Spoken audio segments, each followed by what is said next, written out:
Do you think that attitudes are changing dramatically in the boardroom at the top of organizations? So look, if I had answered the question you asked right at the top, I would have been a little schizophrenic about the yes and no. I think the last 3 years have amplified things that we actually knew but were willing to ignore, which building on Kate's comment. And I think within that, to put it in context, behind a lot of this is the challenges that we see in our society aren't in and of themselves new. What I think is the big fracture that is so obvious now is that trust has been eroded so significantly. And as part of some work that I did for One Young World a number of years ago when I was working in Telefonica, we did a global millennial survey. And the single biggest issue consistent across the world, and I'm not just talking about certain emerging markets, was young people's concern about corruption in their society. And that was as prevalent in European countries as it was in other parts of the world. So this is not new. And I think the question for all of us is, acknowledging the problem is one thing, but how do we address? And for me, it's a philosophy that I've held very strongly, is that pointing out the challenge is one thing. The truth is we have most of the capacity to solve the problems of our society in our society. Because guess what? Talent is broadly distributed and available. It's opportunity that isn't. What is really interesting about that, if you're a distinctly older person as am I, the only weapon you have in the digital world is that the people that work for you, with you, actually trust you face to face. And digital does bring a horrible amount of transparency to bear, which is hard as a business leader to deal with radical transparency. My generation, we didn't do that stuff. But it's an interesting thing that it has that reverse coin, and the only thing you can do as not being a digital native is behave yourself. Do you remember 20 years ago, at the sort of coming of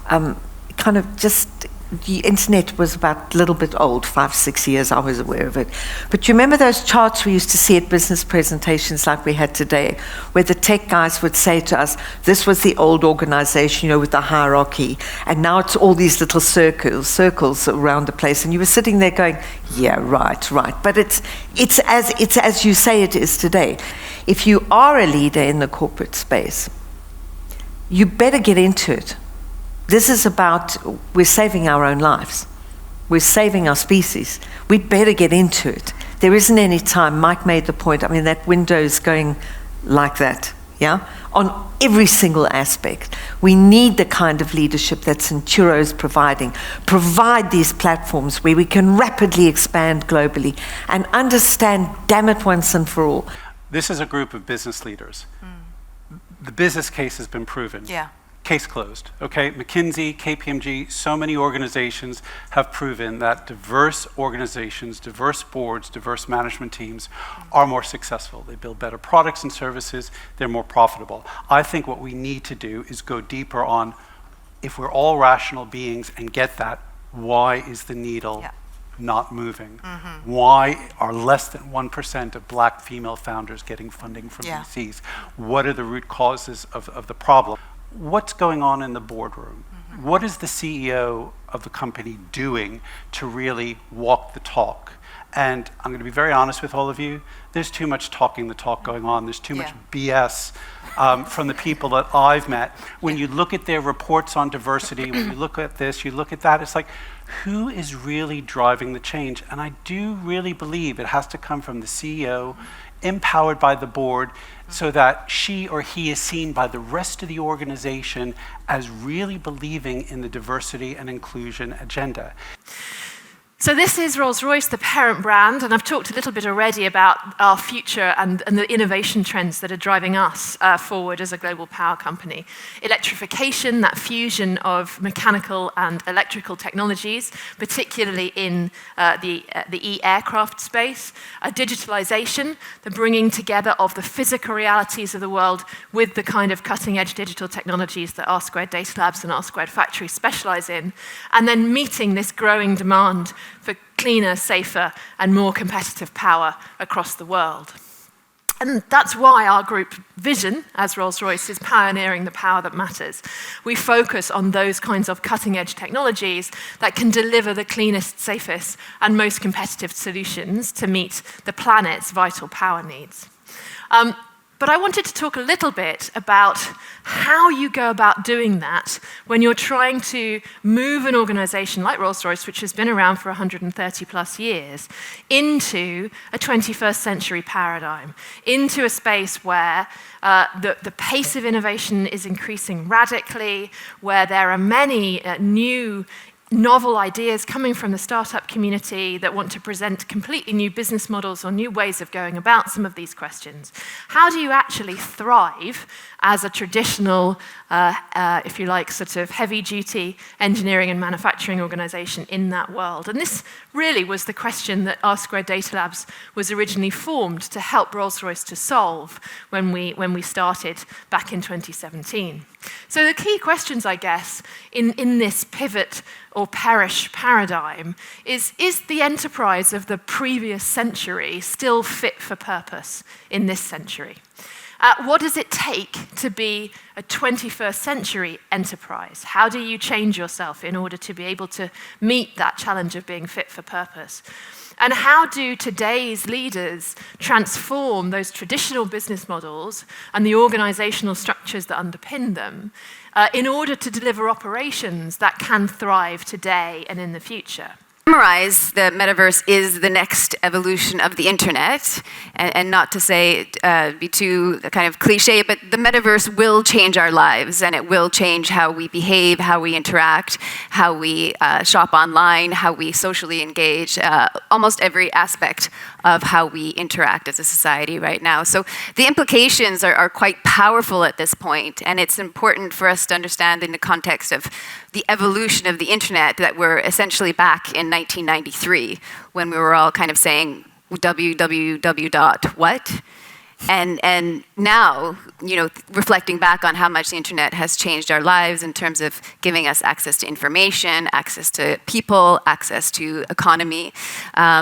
The next evolution of the internet is said to be able to connect us not only to information, people, spaces, and assets as well. The reality is that because of the ability of being able to utilize digital assets and having blockchain, where actually allows us to prove ownership of digital assets, the metaverse is actually a nice term to introduce this new era of consumer behavior. And it's the era where human beings, like any one of us, are willing to pay $1, $100, $1,000 to own something digitally and place the same value to it as they place it to physical products. In the UK, so I show you something more, and that's the last thing. Maybe you know the company called British Petroleum? Nah. Heard about them? Okay. So this is a white labeled application. It's not a plant or a refinery station, it's their office in Budapest. And even the CEO doesn't have his own chair. Okay? So the idea is we have 2,500 employees, but we want to have the place just for 2,000. So how do you do that? First of all, and don't be scared,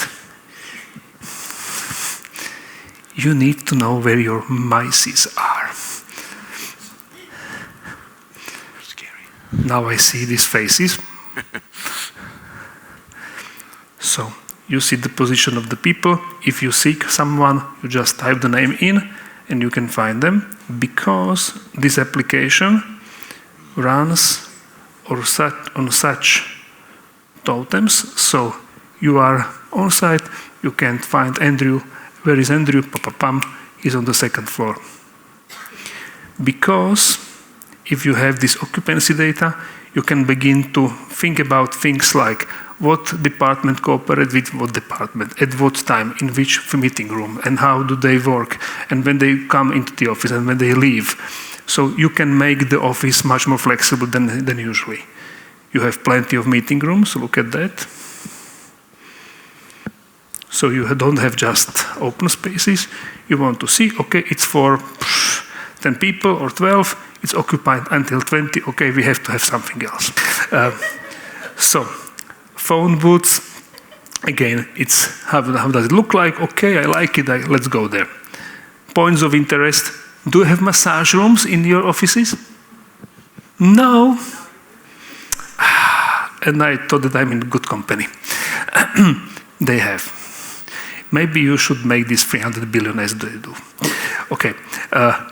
Window extraction points, and for facility management, temperatures and the humidity and CO2 levels and all the stuff. Okay, I think I broke this 10 minutes, but that's it. Thank you.